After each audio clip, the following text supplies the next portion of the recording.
Hola, apenas habíamos grabado el vídeo acerca del autobús de Hazte Oír y nos salieron con la avioneta de Hazte Oír, una de las ideas más absurdas que han tenido en la ultraderecha católica, por varias razones que vamos a analizar, pero lo que verdaderamente es preocupante es lo mucho que han conseguido con su tonta avioneta. Les han dado en publicidad una cantidad que si usted la tuviera que pagar en publicidad en las principales cadenas de televisión de este país, se dejaría usted un pico enorme, millones de euros, para que todos los periódicos emplastaran su foto gratis. O sea, lo han conseguido gratis.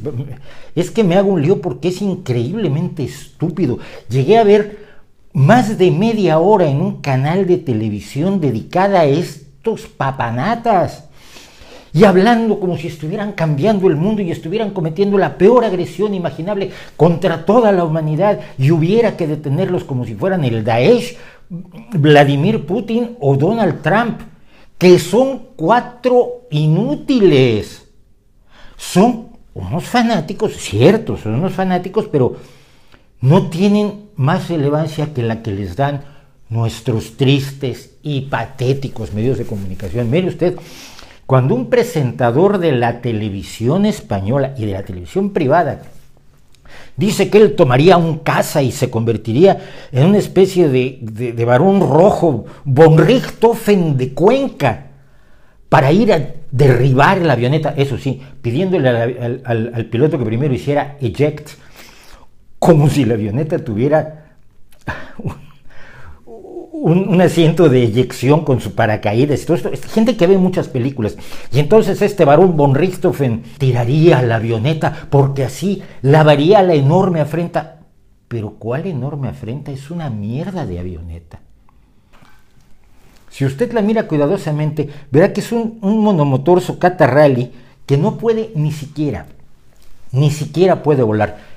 Pero vamos a suponer que puede volar. Es decir, no puede volar porque no tiene matrícula, porque no tiene la bandera de nacionalidad, porque no tiene las características físicas que debe tener una avioneta, cualquier vehículo aéreo, para poder legalmente surcar el espacio aéreo español. Pero supongamos que le ponen la matrícula, le ponen la bandera española y la echan a volar. El mensaje principal está en la parte de arriba de las alas. Lo verán Dios y los ángeles, los extraterrestres y las gaviotas. El mensaje está sobre las alas. Quiero suponer que también lo pusieron abajo, pero ¿a qué distancia tiene que volar sobre las playas españolas? Sobre gente, sobre multitudes de gente. Yo quiero ver quién les da el permiso de esa especie de plan de vuelo. ¿A qué altura tienen que volar para que se pueda ver el mensaje que están mandando? Lo que han hecho los críticos, entre comillas, de Hazte Oír, ha sido precisamente caer en la misma estupidez de Hazte Oír. Le han llegado a llamar al lema que trae, el lema que tiene ahora es "Van a por tus hijos", y es contra la ley Mordaza LGTB.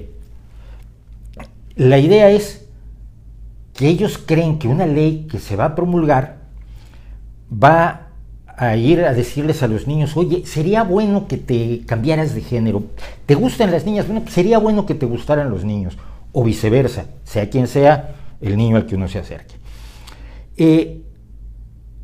Eso creen que puede conseguirlo la ley. Quienes les han respondido son aún más bobos, porque han dicho: es un mensaje transfobo. No, mira, van a por tus hijos, es un mensaje idiota. Esconde, por supuesto, un tremendo trasfondo transfobo, homófobo, cavernario, estúpido, ignorante, retrógrado, de odio y de literalismo bíblico talibán. Pero no es en sí un mensaje transfobo. Van a por tus hijos no es un mensaje transfobo, más que en la mente de quienes reaccionan con un arco reflejo bobo, con un lema ridículo, transfobo, contra otro lema absolutamente ridículo. Mire usted, lo que está protestando esta vez Hazte Oír es la proposición de ley contra la discriminación por orientación sexual, identidad o expresión de género y características sexuales y de igualdad social de lesbianas, gays, bisexuales, transexuales, transgénero e intersexuales. Se trata de una ley que tiene 99 artículos, consta de 58 páginas, tiene 25 disposiciones adicionales, una disposición derogatoria y, si mal no recuerdo, 5 disposiciones finales. Tiene una dimensión que amerita la discusión cuidadosa, el análisis sereno, tranquilo, de cada uno de los artículos que están proponiendo de la ley, qué significan, qué representan, por qué nos convienen o no nos convienen como sociedad. Reaccionar a una proposición de ley así, con una frase tan boba como ley mordaza LGBTI, vienen a por tus hijos, es tonto. Reaccionar a eso con otra frase es igualmente tonto. Es precisamente bajarse al nivel de hazte oír, que es lo que los medios de comunicación han estado haciendo, de manera que no puede entender ninguna persona que haga sinapsis de cuando en cuando. El debate de una ley así, para acabar con una discriminación real contra personas reales que sufren realmente por las presiones sociales en su contra, no es asunto que se resuelva con 2 lemas. Y la respuesta al lema de hazte oír no es una reacción de arco reflejo y de tontería absurda y de martirización nuevamente y victimización de hazte oír para que la gente sienta que los malvados medios de comunicación están persiguiendo a los pobrecitos católicos. Por favor, dígale usted a sus medios de comunicación, porque a mí no me van a hacer ningún caso, dígale usted a sus canales de televisión, a sus periódicos, que no sean tontos, que no sean idiotas y que respondan con un poquito más de inteligencia a lo que es la expresión de la tontería, de la ignorancia, del odio, del miedo, del salvajismo que implican las religiones. Así no se hacen las cosas. La avioneta es una tontería. Nadie va por los hijos de nadie. Y de lo que se trata es de que nuestros hijos, si son lesbianas, gays, bisexuales, transexuales, intersexuales o lo que quieran ser, vivan en la misma libertad que tiene el señor Arzuaga para decir las papasadas que suelta en la televisión y los medios de comunicación que le dan tanto espacio. Si no quieren oírlos, si ellos dicen hazte oír, no los oigas y no les des publicidad gratuita, ¿no cree usted?